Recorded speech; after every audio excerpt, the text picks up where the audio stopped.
அஸ்ஸலாமு அலைக்கும் வரஹ்மத்துல்லாஹி வபரகாத்துஹு. கண்ணியமிக்க அல்லாஹ்வினர்களே, அல்லாஹு தாலா தன்னுடைய திருமறை குர்ஆனில் சொல்லி காட்டுகிறான், வஹூலு வ ஷராபு வலா துஸ்ரிஃபு இன்னஹு லா யுஹிப்புல் முஸ்ரிஃபூன். உண்ணுங்கள், பருகுங்கள், வீண் விரயம் நீங்கள் செய்யாதீர்கள், வீண் விரயம் செய்பவரை அல்லாஹ் விரும்ப மாட்டான் என்று அல்லாஹ் தன்னுடைய திருமறை குர்ஆனில் சொல்லி காட்டுகிறான். அப்போ நமக்கு பிடிச்சது, விருப்பமானது இதெல்லாமே சாப்பிட்லாம், குடிக்கலாம், ஹலாலானது, தப்பு கிடையாது. ஆனால் உங்களுடைய பொருளாதாரங்களை நீங்கள் வீண் விரயம் செய்யாதீர்கள் என்று அல்லாஹ் தன்னுடைய திருமறை குர்ஆனில் சொல்லி காட்டுகிறான். சூரா அல்-ஆராஃபில் 31வது வசனம். சாப்பிடுவது, குடிப்பது, உடுத்துவது இல்லாமல் ஒன்றும் தப்பு இல்லை. வீண் விரயம், நம்முடைய பொருளாதாரம் அநியாய முறையில் போகுது. அது இப்போ எப்படி போகும்னா, இப்போ தீபாவளி வருது, 2-3 நாள் கழித்து வருது, திங்கக்கிழமை செவ்வாய்க்கிழமை இது வருது பண்டிகை. என்னுடைய பிள்ளை சின்ன பிள்ளையாக இருப்பான், 3-4 வயசு தான் இருக்கும், 5 வயசில் இருப்பான், 7 வயசில் இருப்பான். அவனுக்கு அவ்வளோ மார்க்கம் தெரியாதுல்ல. அவன் கேட்பான், அப்பா எனக்கு இது வாங்கி கொடுங்களேன், எல்லாமே வெடிக்கிறாங்க, நான் மட்டும் வெடிக்காமல் இருக்கணும், எனக்கும் ஆசையாக இருக்கு அப்படின்னு கேட்குறான். என்ன பண்ணணும் நம்ம? ஆமாம், எல்லா பிள்ளைங்களும் பண்ணுறான், இது என்ன பெரிய தப்பா, இது தலை போகக்கூடிய விஷயமா, இது வாங்கி ஒன்று கொடுத்துடலாமே மட்டும் செஞ்சிடாதீங்க, அது ஹராம், அது செய்யக்கூடாது. அல்லாஹ் நாளைக்கு கேள்வி கேட்பான். சின்ன பிள்ளைக்கு சொல்லுங்கள், சின்ன பிள்ளை அவன் படிக்கிறான் இல்லை, சின்ன வயசில் அவன் படிக்கக்கூடிய அந்த பாடம் கடைசி வரைக்கும் அவனுக்கு தெரியும். அப்போ நீங்கள் சொல்லக்கூடிய அந்த பாடம் என்பது கடைசி வரைக்கும் அவனுக்கு புரியும். உங்களுடைய பொருளாதாரங்களை வீண் விரயம் செய்யாதீர்கள். 1. 2வது, கிஃப்ட் உங்களுக்கு வரும். நம்ம தெரிஞ்ச நட்பில் இருக்காங்களே, நம்ம போய் ரம்ஜானில் பிரியாணி கொடுக்குறோம், நம்ம ரம்ஜானில் போய் ஏதாவது கொடுக்குறோம், பக்ரீதில் கொடுக்குறோம். அவங்க என்ன பண்ணுவாங்க தெரியல, நமக்கு தரக்கூடாது தெரியல, அவங்க கொண்டு வந்து கிஃப்டாக கொடுப்பாங்க. கிஃப்ட்டு தான் கொடுத்துருக்காங்க வீட்டுக்கு. நான் என்னுடைய பொருளாதாரத்தை நான் வாங்கலையே, நான் என்னுடைய பணத்தை ₹1 செலவு பண்ணீங்க, என் ஃப்ரெண்டு கொண்டாந்து கொடுத்தான், அது நான் கொடுத்தேன். அதுவும் செய்யக்கூடாது. ஏன்? அல்லாஹ்வுடைய தூதர் சொல்கிறாங்க, யார் மாற்று மத மருந்த கலாச்சாரத்தை பின்பற்றுகிறார்களோ அவர்கள் நம்மை சார்ந்தவர் கிடையாது.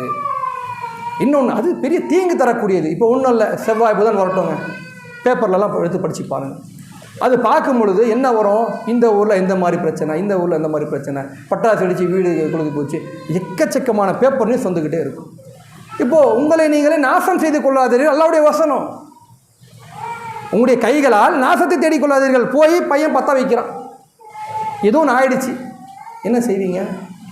இப்போ அல்லாஹ் தஆலா சில செயல்களை தடுக்கிறான்னா அதில் காரணம் இருக்கும், உங்களுக்கு நன்மை இருக்கும்.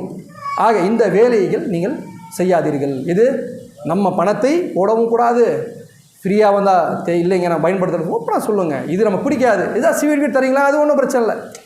இது ஹலாலான முறையில் கிஃப்டாக கொடுக்குறாங்க, பிரச்சனை இல்லை. ஹராம்னா அந்த பூஜை கீஜைனா அது வாங்கக்கூடாது, நட்புங்கிற அடிப்படையில் அது பிரச்சனை இல்லைன்னு வச்சுக்கோங்க.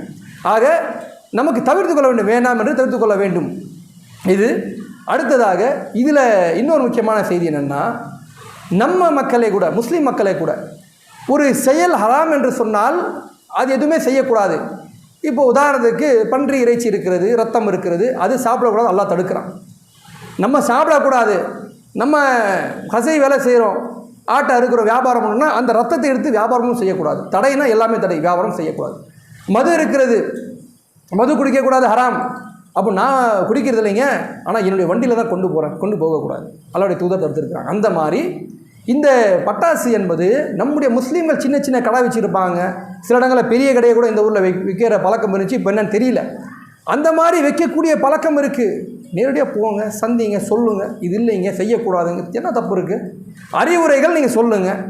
அவர்கள் வாங்கி கொண்டால் நன்மை இருக்கிறது, இல்லை என்றால் என்றைக்காவது ஒரு நாள் புரிந்து கொள்வார்கள். சொன்னாங்க நாம் செய்யக்கூடாதாங்கிற மாதிரி புரிந்து கொள்வார்கள். இது நம்முடைய சமுதாய மக்களுக்கு தெரியாமல் இருக்கிறாங்க, இது என்ன தப்பு இருக்குது, ஒரு வியாபாரம் தானே செஞ்சுட்டு போகலாம். ஏன் அந்த மக்களே சிலர் இப்போல்லாம் வந்து குறைச்சிட்டாங்க. என்ன ஏதோ ஒரு பிரச்சனை வருது, ஏதோ பாதிப்பு வருது, இன்னொன்று இருக்கிற நெருக்கடியில், பொருளாதார பிரச்சனையில் காசையே கரியாக்கணும், காசையே கொண்டு போய் கொட்டணும்னு சொல்லி அவங்களுக்கே சில சிந்தனை வந்து மாறிக்கிட்டு இருக்கிறாங்க. அந்த மாதிரி இருக்கக்கூடிய சமயத்தில் நம்முடைய மக்கள் இந்த மாதிரி செஞ்சாங்கன்னா இது செய்யாதீங்க, அவங்களுடைய கலாச்சாரம் இதை பின்பற்றுறாங்க, நம்ம ஏன் செய்யணும், செய்யக்கூடாது என்பதை அறிவுரையாக அந்த மக்களுக்கு போய் சொல்லுங்கள்.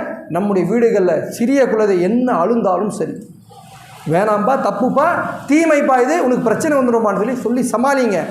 அழுறானே சொல்லி 2-1/2 மணி நேரம் அழுவாங்க, அழட்டும், என்ன தப்பு, கொஞ்சம் நேரம் தரையில் போட்டு உருள்டும், என்ன தப்பு இருக்குது? குழியில் போய் விழ போகிறானா குழந்தை, காப்பாற்றலாம் நம்ம. அந்த மாதிரி எதுவும் அசம்பாவிதம் நடக்காதுங்கிறது என்ன விஷயம்? அதற்கு முன்னாடி மார்க்கம் தடுத்திருக்கு. இதை கவனத்தில் கொண்டு இது போன்ற நிகழ்வு வரும் பொழுது நம்ம மார்க்கத்தை பிடித்து கொண்டு நம்முடைய பிள்ளைகளுக்கு இந்த மார்க்கத்தை சொல்ல வேண்டும் கூறி என்னுடைய உரை பெற்றுகிறேன். அஸ்ஸலாமு அலைக்கும் வரஹ்மத்துல்லாஹி வபரகாத்துஹு.